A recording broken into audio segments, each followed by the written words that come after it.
Happy holidays from the Behind the Bells podcast. Marker. And action. This is Behind the Bells, the show that takes you behind the magic of your favorite Christmas movies and shows. Within the background of every Santa Claus, reindeer, and stocking is a story. Where did it come from? Our Christmas movie expert will unravel all of that and give you the full story. Sit back and enjoy another episode with Robert Nicholas.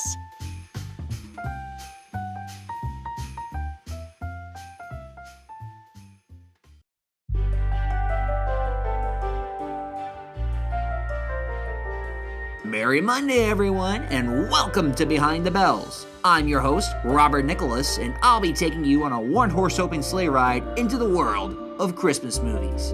You know what's awesome? Christmas. You know what's also awesome? The 80s. You know someone that can make anything a little bit better? Bill Murray. You put that all into one pot, and you've got something very unique.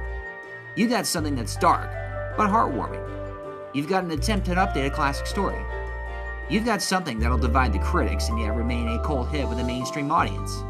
This is Scrooged. Keep your hands and arms inside the vehicle at all times. Let's go for a ride.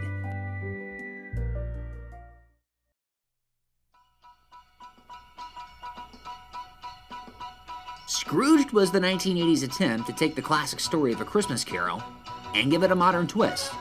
You can definitely say there were some big changes. Instead of Victorian England, we have a grimy New York City.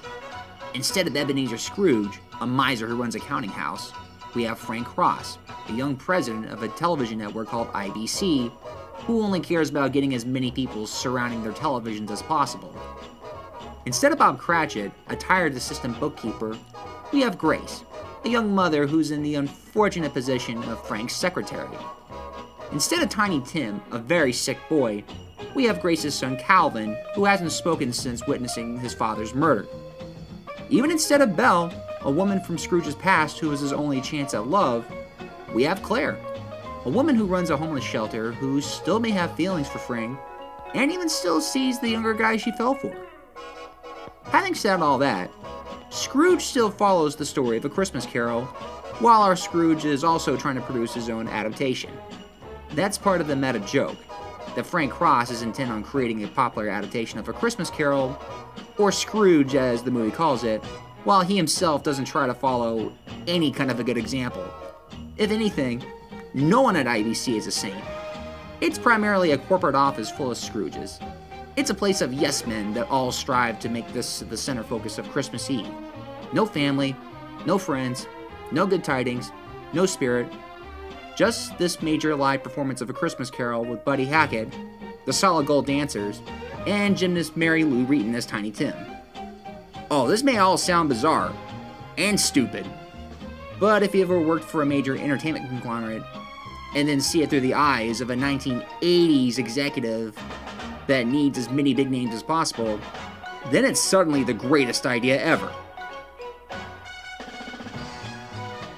Frank Ross still has his Jacob Marley moment with his ex-boss Lou Hayworth, still has a family member trying to get him to come home for a Christmas party, his brother, who also happens to be played by the real-life brother of Bill Murray, John Murray, still has his three ghosts that show him his past, present, and future, and eventually still has a redemption moment where he vows to be a better person.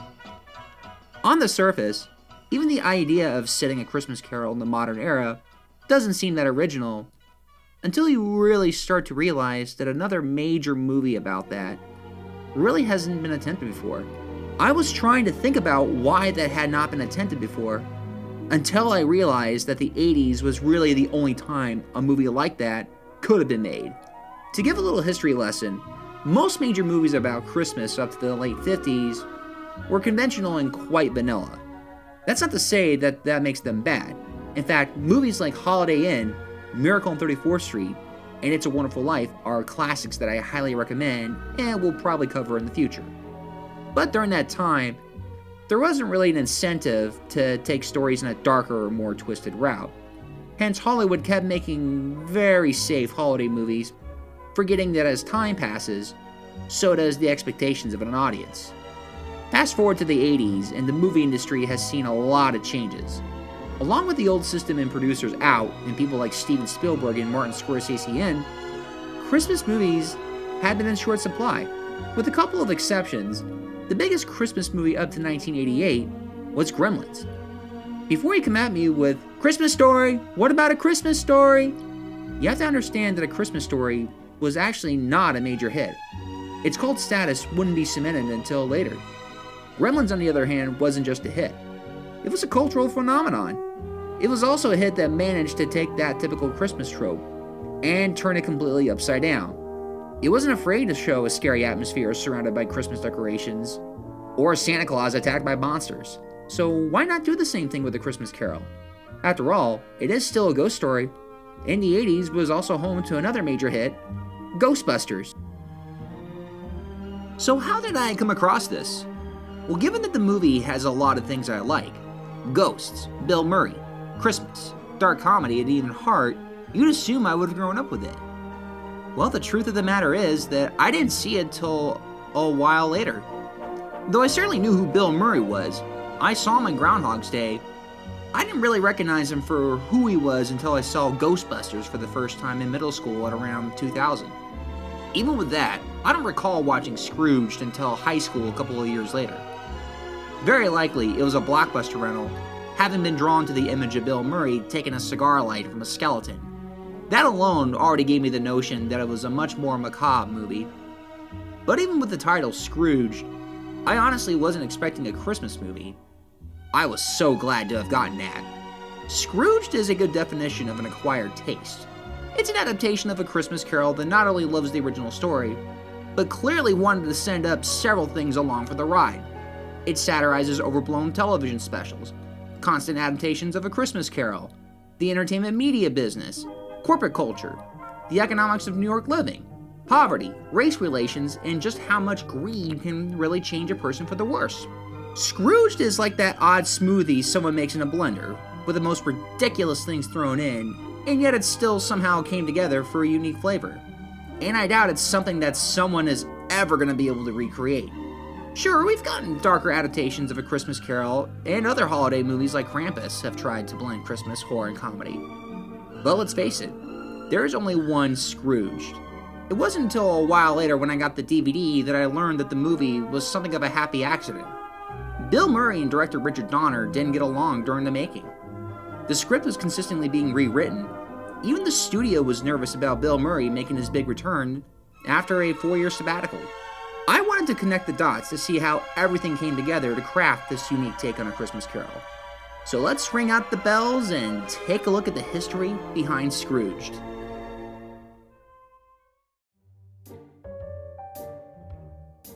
Perfectly fitting for a major 80s movie like Scrooged, its process begun in the mid-80s when two writers came up with the idea of adapting A Christmas Carol as an R-rated dark comedy set in modern day.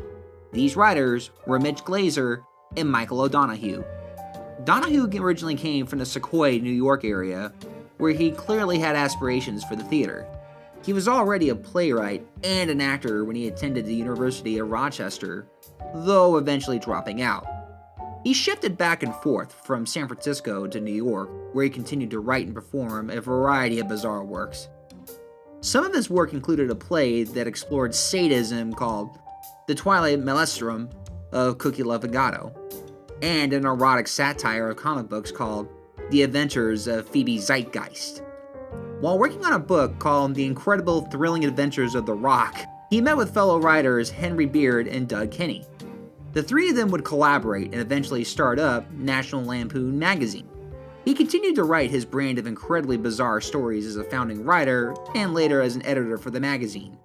He wrote up stories in comics such as The Vietnamese Baby Book, Tarzan of the Cows, and Underwear for the Deaf. He created content for National Lampoon until he got into an argument with publisher Matty Simmons over an issue and left. Though I couldn't find why exactly he left, it was apparently over a simple misunderstanding. But his time wasn't necessarily wasted. He still got in a lot of experience, and he was romantically involved with fellow National Lampoon writer Ann Beats, who made the choice to leave with him. The two would find work on Saturday Night Live. Donahue not only wrote for several sketches with John Belushi and Chevy Chase, but Donahue himself became a cast member and was even given the honor of uttering the first line of dialogue in the show's history in the opening act. I know what you're thinking. What about the other writer? How does this connect with Scrooged? Mitch Glazer came from Florida, where writing was in his blood, aspiring to become a journalist. Though Miami wasn't really going to provide much in the way of inspiration, he was friends with Mickey Rourke, going to the same high school together. Now, after graduating from Miami Beach High School, he made his way up north, first to Clark University in Massachusetts, before transferring to NYU. Once he graduated, he worked on his craft, not as a screenwriter, but as a rock journalist.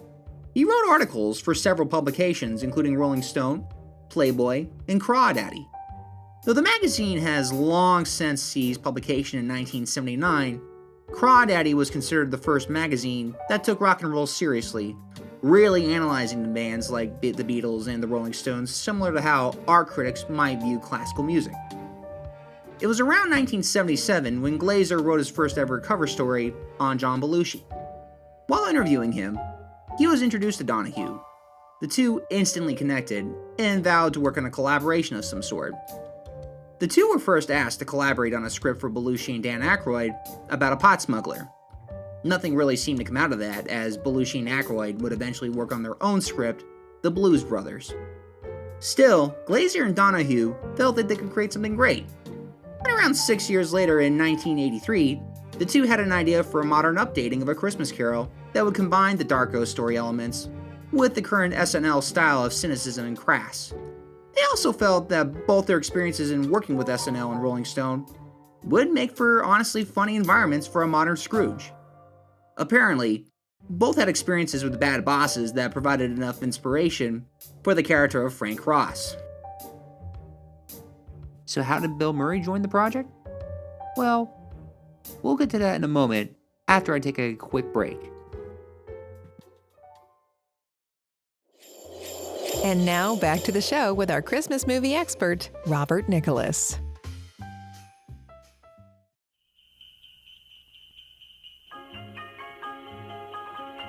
They already knew they needed a top-notch comedian for the role and first pitched the idea to Bill Murray. Murray had already exited Saturday Night Live in 1980, but was clearly making an impression in Hollywood, collaborating with Harold Ramis with Caddyshack, Stripes, and appearing in the Dustin Hoffman comedy Tootsie. Bill was looking to expand his star power, but was flat out not interested in doing A Christmas Carol. He turned the two guys down as he was already busy on his own script, a remake of Razor's Edge, and was about to start production on the Ivan Reitman mega hit, Ghostbusters. Glazer and Donahue were still determined to make the best story that they could. According to Glazer, "We read Dickens' book 1,000 times and annotated it. We also watched the original David Lean film and just started talking back to the screen." The two continued to draw inspiration from their days at SNL, deciding that the television world was the easiest place an Ebenezer Scrooge could be crafted out of someone. Now, after Ghostbusters, Bill Murray had hoped that Razor's Edge could be his justification that he could do dramatic acting. Razor's Edge followed the story of a World War I soldier and his search for meaning when he returned home. Razor's Edge also unfortunately proved to be a massive dud. Critics didn't like it, audiences didn't like it, and it bombed at the box office. I personally haven't seen it, but I know I'm probably in for something as, well, as one review reads, slow, overlong, and ridiculously overproduced. That failure hurt him, so Murray took a 4-year break to spend some time with his family. While he did make a cameo appearance in the movie adaptation of Little Shop of Horrors, he mostly stayed true by not doing any major work. When Murray did decide to make a comeback, he was approached again by Glazer and Donahue with the script. Now this time, given that he himself was considering his own future, Murray came to appreciate the story's theme of contemplating life, and how within his own future, he could do more good than bad. He finally agreed, and the three took the project to Paramount. It was immediately approved, and Bill Murray was given a $6 million salary. Everyone seemed to be on board with Murray's comeback picture being a comedy. But before everything could start, Murray still had problems with the script. Though he felt that everything connected to A Christmas Carol was fine, he was more concerned by his own character. He was worried that audiences would find him too unlikable, that he was only cold-hearted and nothing else. I don't know what the first draft had, but since Scrooge carries the entire movie, I don't blame him for wanting to ensure that people could still relate to him. He got to work immediately with the writing pair, adding more weight to his romance with the movie's version of Belle, Claire. One scene that was Murray's idea was the Christmas Eve with her just simply opening one present, showcasing how close they had grown in a short time. He also beefed up the material for his character's brother, as Murray felt that the family scenes were quote-unquote off. It was probably around here when he suggested that his own family also play the character's family. It wasn't even his own character's family he rewrote. He also rewrote the family scenes of Grace, Frank's assistant. It's hard to determine how much of the script is Bill Murray, but I suspect a lot.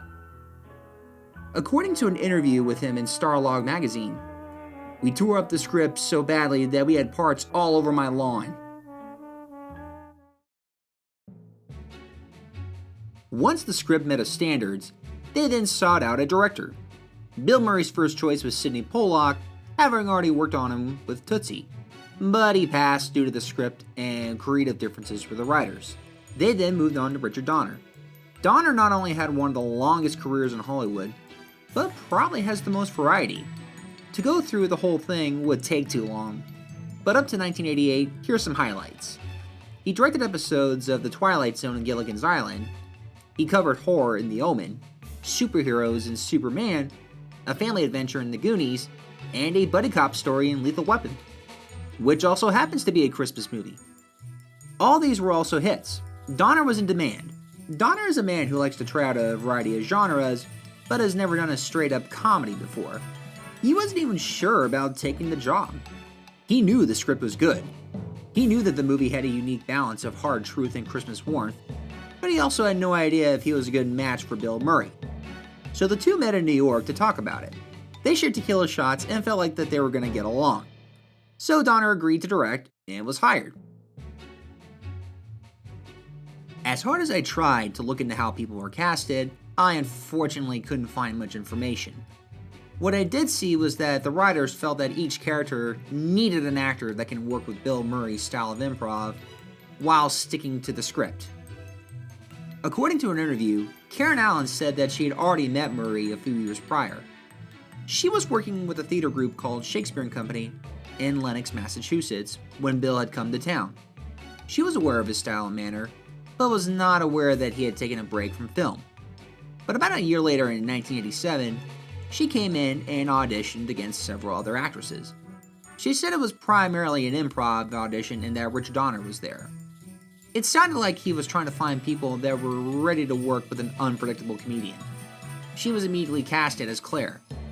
During that time, they had also casted John Glover as the competing LA slimeball Bryce Cummings, Alfre Woodard as Grace, and Bobcat Goldthwait as the pathetic fired employee Elliot Loudermilk, given his rising star power thanks to the Police Academy movies and his stand-up specials.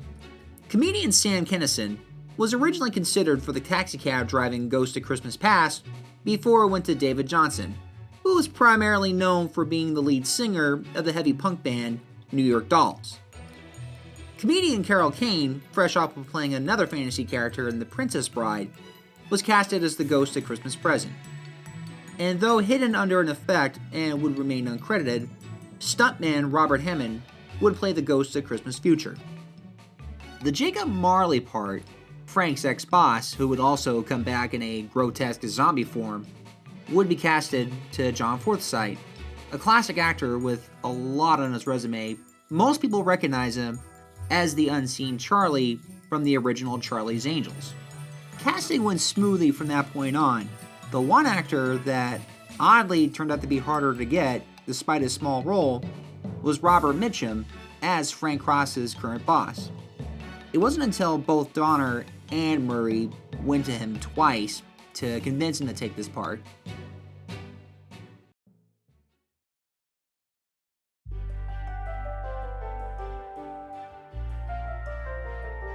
Next week, we'll get into the shooting in LA, where Richard Donner would find out that working with Bill Murray was a lot harder than expected. We'll also see how some of the writers started to clash with the vision that both Murray and Donner had, how a lot more material ended up getting cut, and despite its box office success, why critics initially balked at it rather than praised it. I'm excited. Can't wait to see you next week.